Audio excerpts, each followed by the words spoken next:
Sangat mengerikan pemandangan itu sehingga Musa berkata, aku sangat ketakutan dan sangat gemetar. Gambaran tentang Allah di perjanjian lama adalah sosok yang begitu menakutkan. Ketika dia hadir dalam kekudusan, tidak ada orang boleh mendekat. Bahkan semua yang tidak kudus mati disambar di hadapannya. Tetapi di zaman perjanjian baru, ketika Tuhan akhirnya memperbarui, dia datang dalam rupa manusia yaitu Yesus. Dia datang membawa kasih karunia.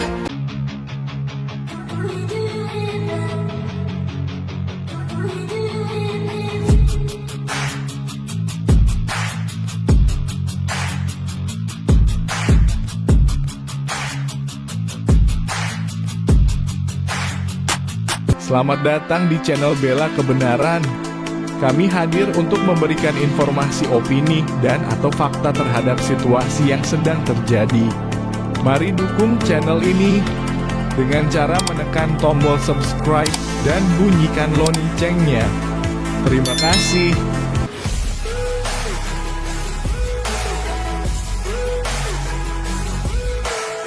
Shalom. Bagaimana kabarnya hari ini?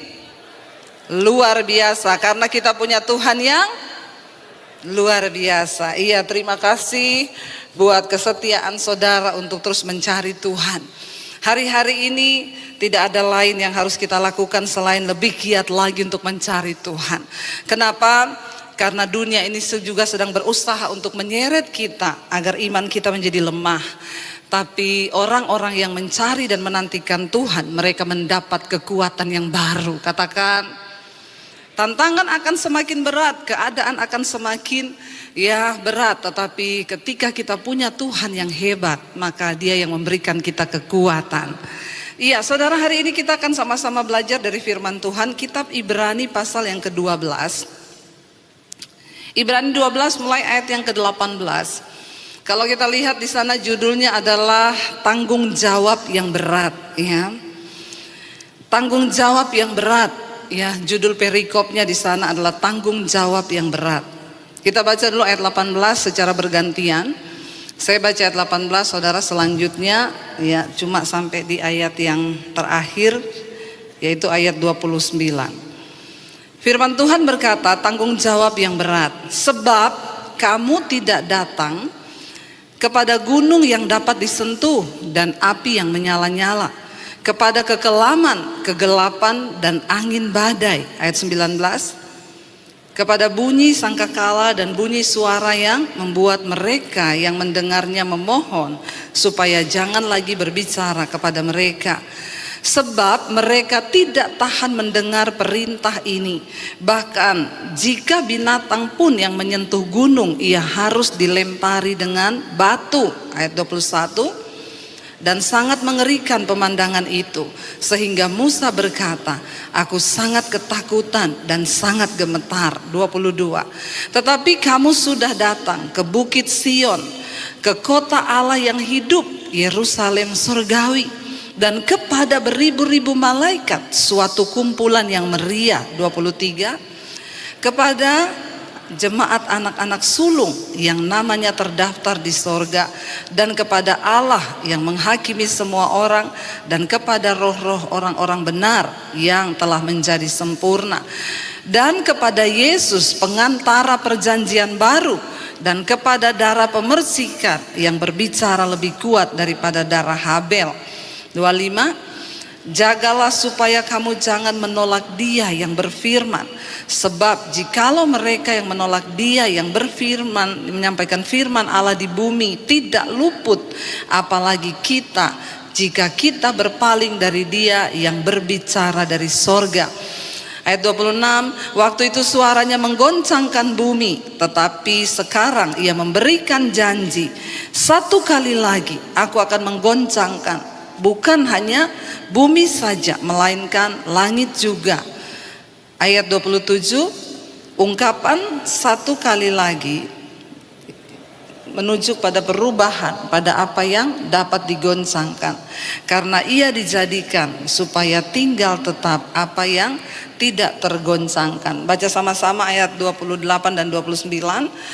Karena jadi karena kita menerima kerajaan yang tidak tergoncang, marilah kita mengucap syukur dan beribadah kepada Allah menurut cara yang berkenan kepadanya dengan hormat dan takut. 29, sebab Allah kita adalah api yang menghanguskan. Saudara, ayat ini dengan jelas berkata, kita ini tidak lagi datang kepada gunung yang dapat disentuh dan kepada api yang menyala, ya, kepada kekelaman, kegelapan angin. Bahkan kita ini tidak datang kepada bunyi sangkakala dan bunyi suara yang membuat mereka yang mendengarnya memohon supaya jangan lagi berbicara kepada mereka. Sebab mereka tidak tahan mendengar perintah ini. Bahkan jika binatang pun yang menyentuh gunung, ia harus dilempari dengan batu. Dan sangat mengerikan pemandangan itu sehingga Musa berkata, aku sangat ketakutan dan sangat gemetar. Kita tahu sejarahnya ketika Musa disuruh oleh Tuhan membawa bangsa Israel keluar dari perbudakan di Mesir. Kita semua sudah belajar, awal mula dari Israel itu adalah Yakub, Abraham, Ishak dan Yakub. Ya, lalu Yakub memiliki anak yang disebut 12 suku Israel. Kemudian ketika satu orang anaknya dibuang, yaitu Yusuf, terjadi kelaparan di tanah Kanaan. Yusuf berada di Mesir karena dibuang oleh saudara-saudaranya. Lalu akhirnya Yusuf membawa semua keluarganya datang ke Mesir. Dia menolong mereka. Di Mesir, Israel dari 12 suku berkembang biak menjadi bangsa yang besar. Bahkan mereka diberkati Tuhan. Orang Mesir pun iri hati. Lalu akhirnya mereka disuruh kerja paksa, diperbudak, diperhamba. Di tengah keadaan yang tidak enak itu, Tuhan mengutus Musa untuk membawa bangsa ini keluar. Karena Tuhan mendengar teriakan mereka ketika mereka berseru. Lalu mereka dibawa, saudara, penuh dengan sungut-sungut. Bangsa ini memberontak, mereka berdosa. Akhirnya Tuhan pun menyatakan diri lewat berbagai-bagai cara kepada bangsa ini. Ya, lewat api Tuhan menyatakan diri, lewat gemuruh, lewat semak yang menyala, lewat suara yang menggelegar, ya, lewat sangkakala. Tetapi ketika Tuhan menyatakan diri dalam bentuk-bentuk yang menakutkan ini, bangsa ini menjadi sangat ketakutan. Mereka memilih biar aja Musa yang pergi karena kami takut. Bukan cuma mereka yang takut, Musa pun ketakutan. Sehingga ketika itu ayat ini bahkan berkata, bahkan sangat mengerikan pemandangan itu sehingga Musa berkata, aku sangat ketakutan dan sangat gemetar. Gambaran tentang Allah di perjanjian lama adalah sosok yang begitu menakutkan.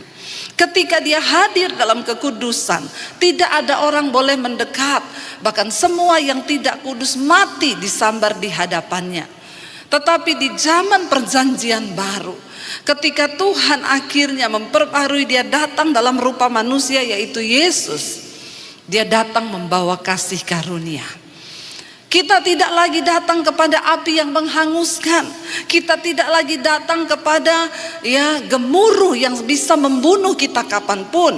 Tetapi kita datang, di sini dikatakan, saudara, kamu sudah datang ke Bukit Sion, kota Allah yang hidup, Yerusalem sorgawi, dan kepada beribu-ribu malaikat, suatu kumpulan yang meriah, dan kepada jemaat anak-anak sulung yang namanya terdaftar di sorga, dan kepada Allah yang menghakimi semua orang, kepada roh-roh orang benar yang telah menjadi sempurna, dan kepada Yesus, pengantara perjanjian baru, dan kepada darah pemercikan yang berbicara lebih kuat daripada darah Habel. Hari ini kita beribadah, kita datang di dalam nama Yesus, bukan lagi kepada api yang menyala yang membuat orang Israel menjadi takut. Hari ini kita semua bisa melayani Tuhan, tetapi ingat, bukan berarti karena Kristus datang membawa kasih karunia sehingga kita juga bebas hidup semau-maunya kita. Kalau kita membaca di sana dikatakan tanggung jawab yang berat. Justru karena Tuhan datang membawa kasih karunia, kita harus sungguh-sungguh menghormati itu. Ada sebuah tanggung jawab yang berat yang Tuhan berikan kepada kita untuk kita hidup di dunia ini. Kalau zaman dulu saudara, orang itu habis bersinah dia nggak berani melayani. Ya, mereka nggak berani. Kenapa? Bisa mati langsung terbakar dalam kekudusan Tuhan. Kalau sekarang orang habis bersinah, dia homoseksual, dia mau ngapain, dia bisa naik turun mimbar. Ya, kenapa? Karena Allah bukan lagi api yang menghanguskan. Kita ada di zaman kasih karunia. Tetapi jangan lupa ada sebuah tanggung jawab yang berat yang sudah Tuhan berikan kepada kita. Kristus telah mati bagi kita. Karena itu, mari kita menghormati kasih karunia Allah. Ya, bahkan ada banyak bapak-bapak yang berselingkuh datang saudara, dan dia bilang sama istrinya, buktinya saya berselingkuh, usaha saya tetap diberkati. Buktinya saya aman-aman aja tuh, Tuhan tidak menghukum saya nggak mati kecelakaan, saya nggak begini-begini. Memang saudara, bahkan kita melihat orang-orang yang hidup di dalam dosa hari-hari ini seolah-olah aman hidup mereka, seolah-olah nyaman hidup mereka. Tapi hati-hati, firman Tuhan berkata, jangan bermain-main dengan kasih karunia. Ada sebuah tanggung jawab yang berat yang Tuhan berikan kepada kita. Di sini dikatakan saudara, ya, ayat 25, jagalah supaya kamu jangan menolak Dia yang berfirman. Sebab jikalau mereka yang menolak Dia yang berfirman, menyampaikan firman Allah di bumi, tidak luput, apalagi jika kita berpaling dari Dia yang berbicara dari sorga. Kita nggak langsung dihukum sekarang, kita nggak langsung mati sekarang. Kita hidup dalam dosa, kita jatuh bangun, rasanya kita aman saudara. Tapi firman ini berkata, jagalah jangan sampai engkau menolak ya Dia yang menyampaikan firman, Dia yang berfirman. Sebab jikalau mereka yang menolak Dia yang menyampaikan firman Allah di bumi, ya, tidak luput dari penghukuman, apalagi kita berpaling dari Allah Bapa yang ada di sorga. Hari ini kita semua mendengarkan firman Tuhan, tapi banyak orang yang hanya mendengar dan mereka tidak mau melakukan. Itu artinya engkau menolak firman Tuhan. Bagaimana respon kita ketika kita mendengarkan firman Tuhan? Itu yang Tuhan lihat. Jangan sampai kita menolak firman Tuhan saudara. Ketika engkau mendengarkan firman, ketika engkau membaca firman, mari kita sungguh-sungguh mau berusaha untuk melakukan. Mari kita sungguh-sungguh untuk berusaha berkata, yes Tuhan, aku mau melakukan firman ini. Karena goal dari seorang Kristen itu adalah bukan ketika engkau rajin masuk gereja, bukan ketika engkau melayani di atas mimbar, bukan itu goal dari kekristenan. Apa goal dari kekristenan? Waktu hidupmu berubah karena engkau melakukan firman. Kita melompat-lompat juga nyanyi di gereja, kalau hidupmu gak berubah percuma saudara. Kalau kita lihat Ibrani pasal yang ke-12 ayat yang pertama, firman Tuhan berkata begini di sana. Ibrani 12 ayat yang ke-1. Di sana firman Tuhan berkata demikian. Ibrani 12 ayat 1. Karena kita mempunyai banyak saksi, bagaikan awan yang mengelilingi kita, marilah kita menanggalkan semua beban dan dosa yang begitu merintangi kita, dan berlomba dengan tekun dalam perlombaan yang diwajibkan bagi kita. Ayat ini berkata, di sekeliling kita ini kita memiliki banyak saksi, bagaikan awan saksi hidup kita. Mungkin saudara bertanya, siapa saksi kita Bu? Yang pertama, mata Tuhan. Karena Alkitab berkata, mata Tuhan menjelajah ke seluruh bumi, melihat orang baik dan orang jahat, untuk memberikan kepada mereka hukuman atau imbalan yang setimpal dengan perbuatan mereka. Belum sekarang ya, kita masih dicatat semua pelanggaran kita. Yang pertama saksi kita adalah mata Tuhan. Yang kedua saksi kita siapa? Yang kelihatanlah manusia. Kita memiliki saksi yaitu manusia. Di dalam rumah istri, saksimu itu suami. Ya, suami saksimu itu istri, anak-anak. Keluar dari rumah ada tetangga yang menjadi saksi kita. Di gereja ada jemaat yang menjadi saksi kita. Kita semua saling bersaksi tentang hidup kita masing-masing. Makanya ada yang bilang, itu ya Bu, bolak-balik rajin ke gereja, tapi kelakuannya suka nipu, suka nyolong. Nah, ini karena ada saksi. Yang berikutnya saksi yang tidak terlihat itu ada malaikat yang seperti awan mengelilingi kita. Yang berikutnya yang tidak kalah saksi hidup kita itu siapa? Setan. Setan bisa lihat kita walaupun kita tidak bisa lihat setan. Saya kemarin di Jakarta, saudara, ada satu orang, dia itu telepon saya, Bu, saya nggak tahu. Jadi dia itu tadinya kena COVID, lalu koma. Waktu dia koma, dia bilang dia seperti orang tenggelam gitu ya, tidak bisa bernapas. Lalu dia mendengar ada suara yang berkata, ada sosok laki-laki yang muncul dan seluruh tubuhnya itu bersinar. Dan saya bilang dia itu Tuhan.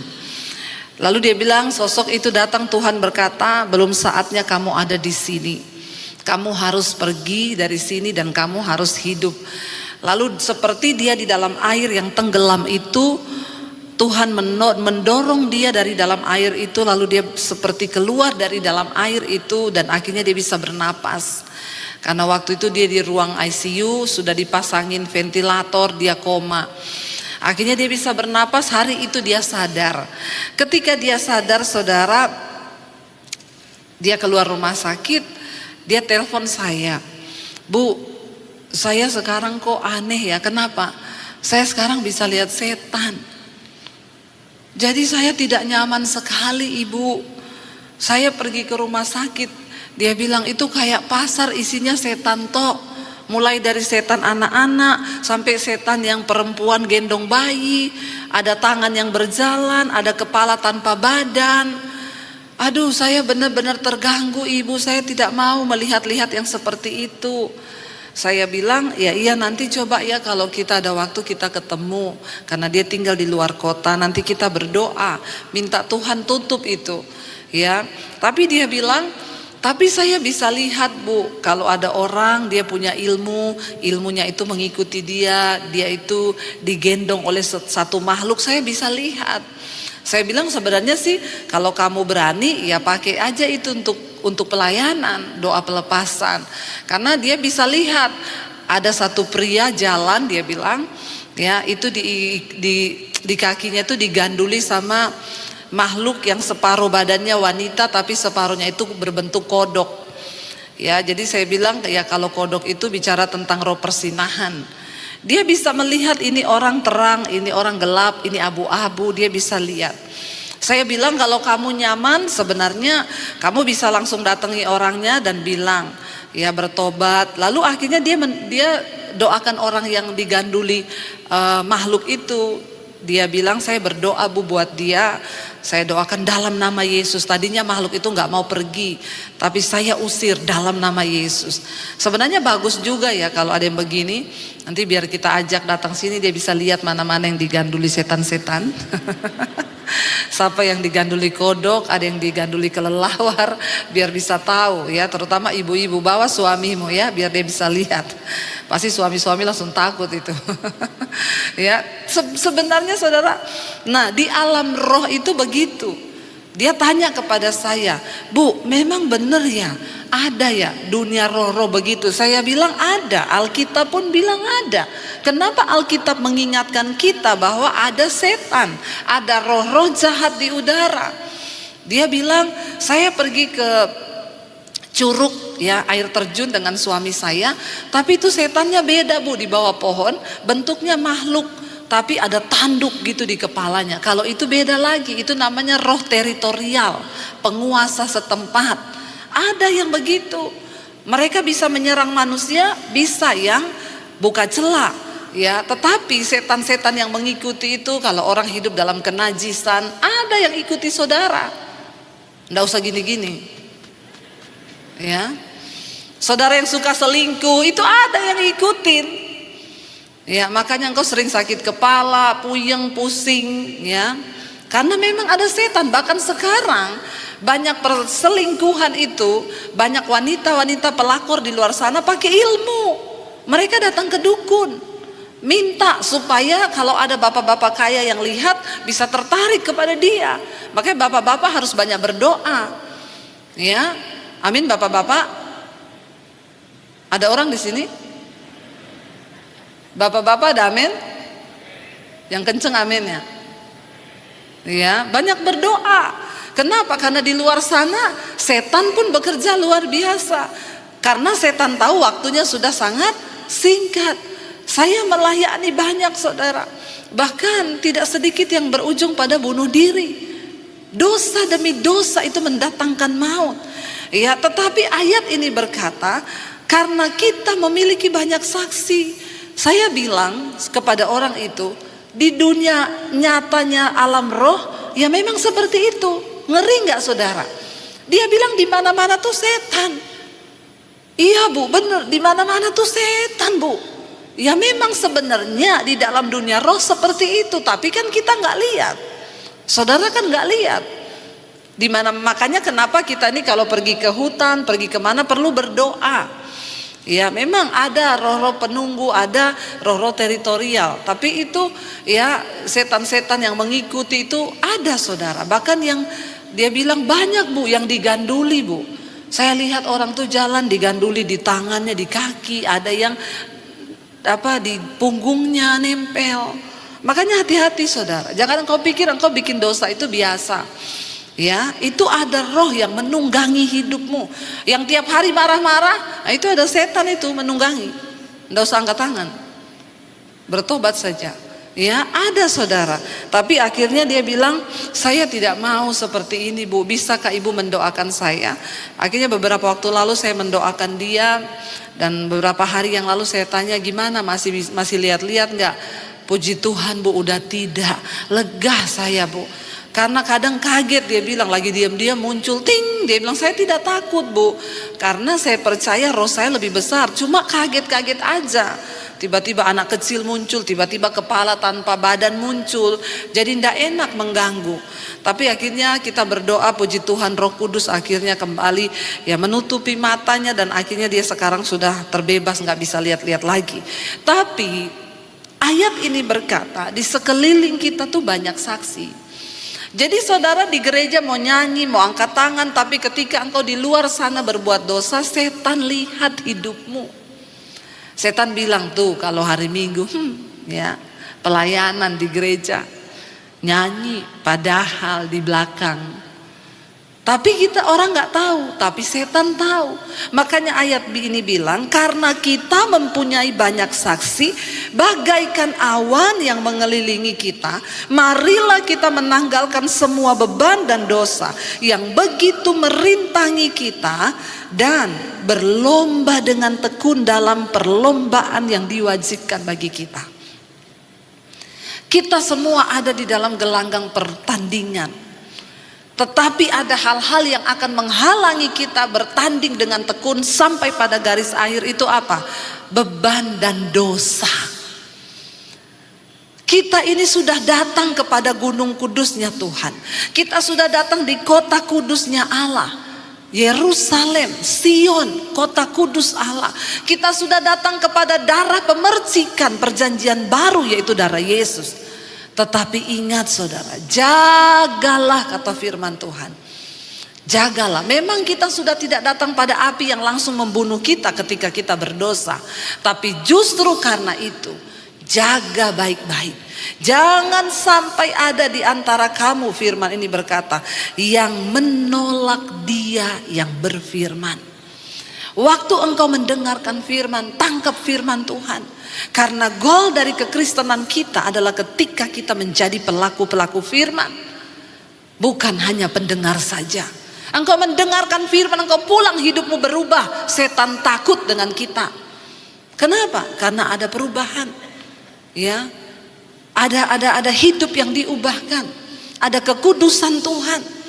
Kita menyembah Allah yang kudus, karena itu kita juga harus kudus. Jangan sampai kita menyembah Tuhan yang kudus tapi hidup kita dipermainkan sama setan. Saya takutnya nanti kalau dilihat bukan cuma diganduli di kaki, di tangan, di kepala, semua ada setannya. Nah, ini kan bahaya saudara. Kita berdoa supaya Tuhan memberikan kita kuasa dan niat dari hati. Aku mau menjadi pelaku firman Tuhan, bukan hanya pendengar. Saya mau menjadi pelaku firman. Dikatakan di sana, ya, jaga supaya kita ini jangan menolak Dia Tuhan yang sudah berfirman. Apalagi jika kita berpaling dari Allah yang berfirman, berbicara dari sorga bagi kita. Rasanya sepele kalau orang itu tidak melakukan firman, bagi kita itu sepele. Tetapi di hadapan Tuhan itu sama dengan engkau menolak Tuhan. Firman Tuhan berkata orang yang hanya mendengarkan firman dan tidak melakukan, dia itu seumpama seorang yang mengamat-amati mukanya di depan kaca, lalu dia pergi dan dia lupa bagaimana wajahnya. Orang yang seperti ini itu bukan cuma menipu orang lain, tapi dia menipu dirinya sendiri. Bagaimana mungkin seseorang bisa menipu diri? Enggak mungkin kita bisa tipu diri kita. Diri kita lah yang paling tahu. Jadi dengan kata lain, kalau orang menipu dirinya sendiri, itu kebangetan di atasnya kebangetan.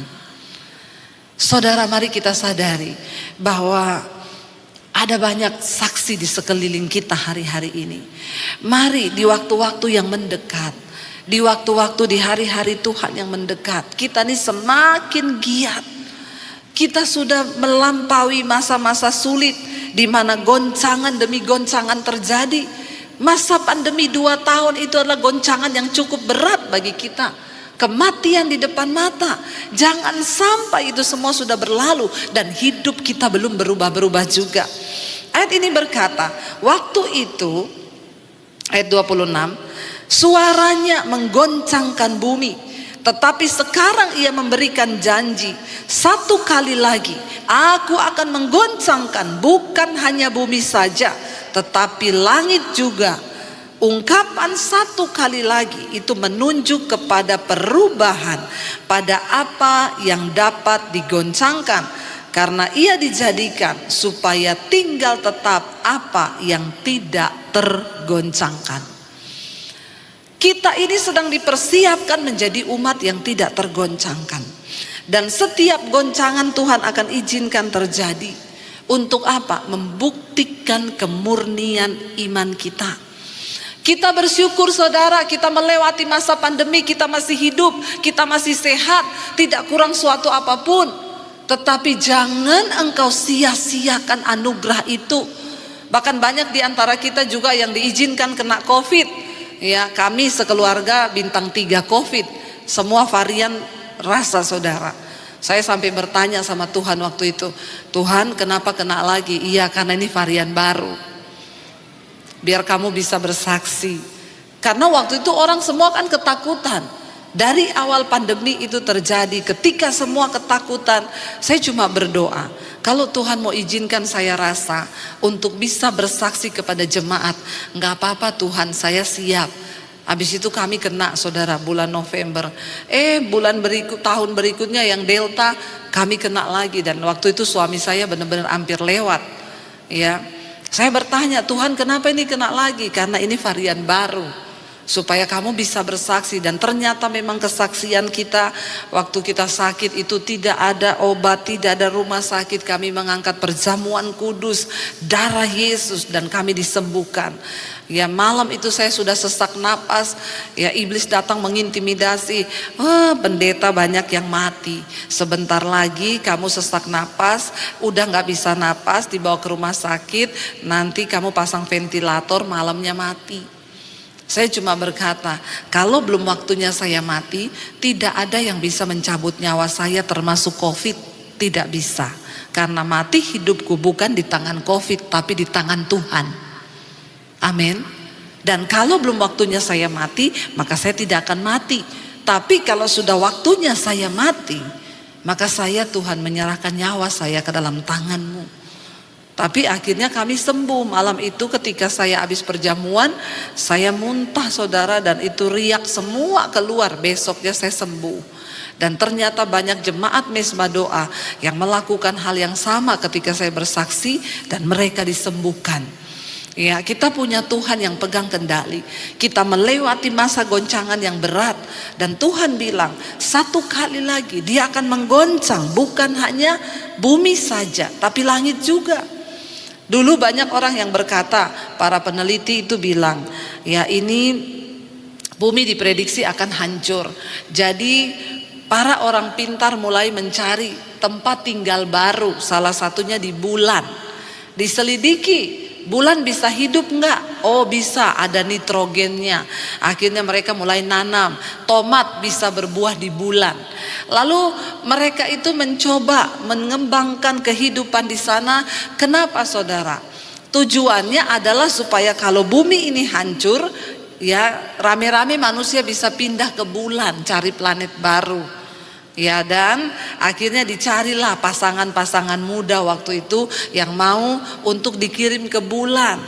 Pasangan muda, ya tapi syaratnya cuma tiket berangkat, tidak ada tiket pulang. Kalau mau daftar silahkan.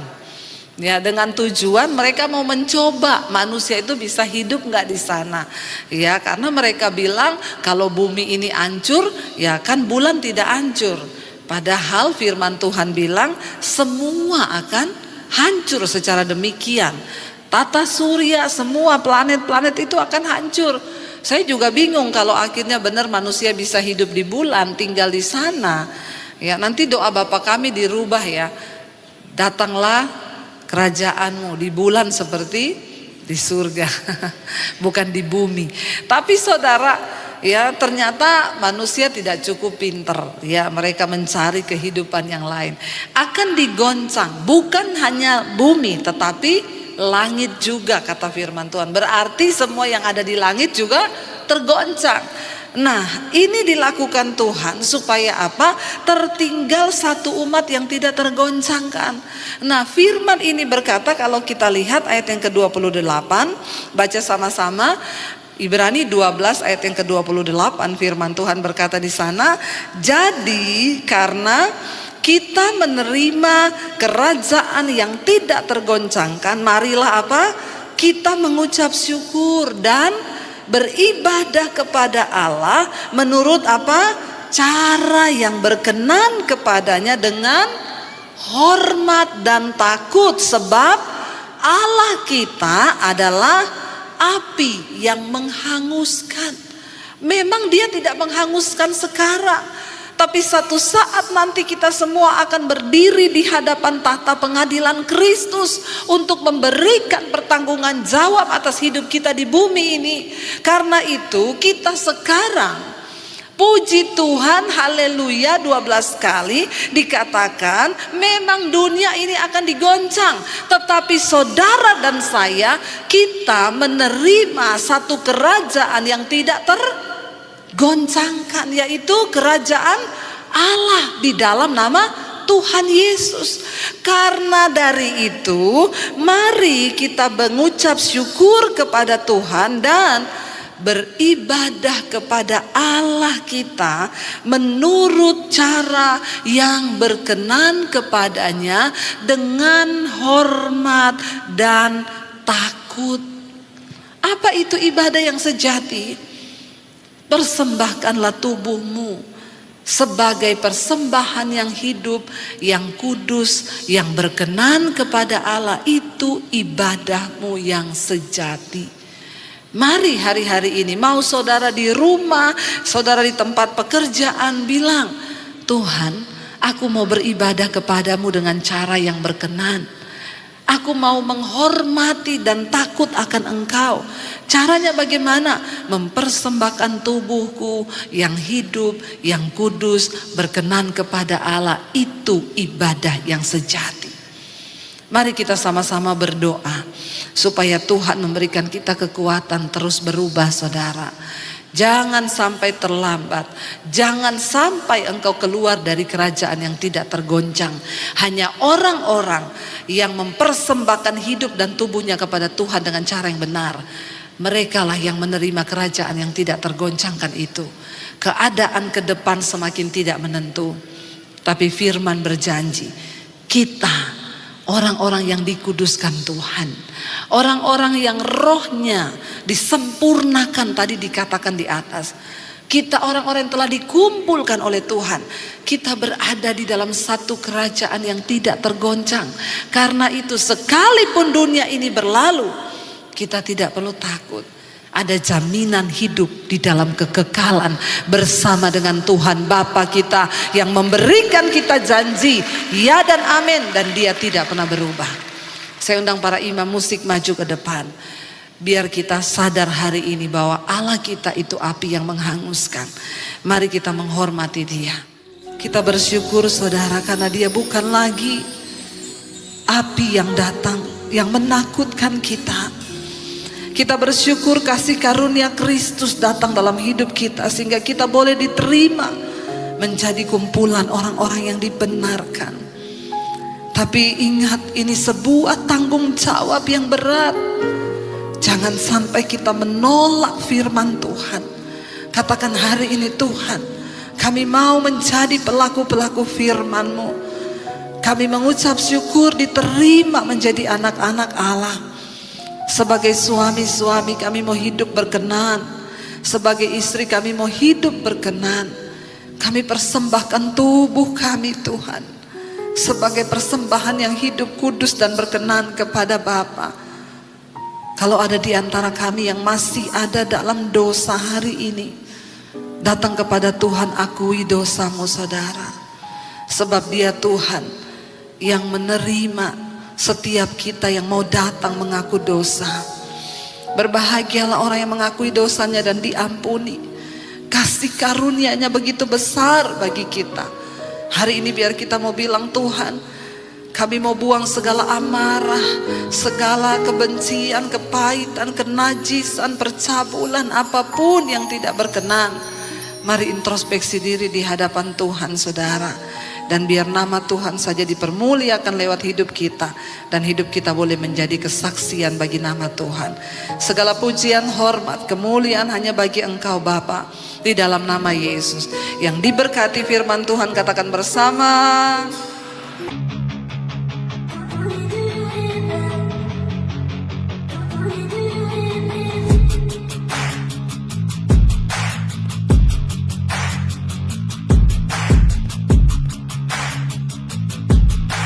Terima kasih sahabat sudah menyaksikan tayangan kami hari ini. Tuhanlah yang membalas dan memberkati kita semua. Apabila sahabat diberkati, marilah kita dengan murah hati untuk share video ini kepada teman-teman kita yang lain, kepada grup-grup keluarga dan sebagainya. Dan jangan lupa meninggalkan komentar di bawah video ini, serta menekan tombol subscribe video kami, sehingga sahabat tidak ketinggalan video-video terbaru dari kami. Terima kasih. Tuhan Yesus memberkati kita semua. Dan dengarkanlah firman Tuhan singkat ini. Mintalah maka akan diberikan kepadamu. Carilah maka kamu akan mendapat. Ketuklah maka pintu akan dibukakan bagimu. Kita harus melakukan sesuatu sampai sesuatu itu akan terwujud atas hidup kita. Minta, cari dan ketuklah, maka Tuhan pasti membukakan pintu. Lukas 18 ayat 1. Yesus mengatakan suatu perumpamaan kepada mereka untuk menegaskan bahwa mereka harus selalu berdoa dengan tidak jemu-jemu. Kita berdoa dengan tidak jemu-jemu. Terus minta maka pasti akan diberikan. Tuhan Yesus berkata, karena itu aku berkata kepadamu, apa saja yang engkau inginkan ketika engkau berdoa, percayalah bahwa engkau telah menerimanya dan engkau akan memilikinya. Amini ayat firman Tuhan ini, bahwa Tuhan pasti memberikan segala sesuatu yang kita butuhkan. Semoga Allah, sumber pengharapan, memenuhi kamu dengan segala sukacita dan damai sejahtera dalam iman kamu, supaya oleh kekuatan Roh Kudus kamu berlimpah-limpah dalam pengharapan. Terima kasih. Apabila sahabat ada komentar dan pendapat yang lain terhadap video hari ini, Boleh tuliskan komentarnya, pendapatnya di kolom komentar di bawah video ini, sehingga kita boleh diskusi di sana.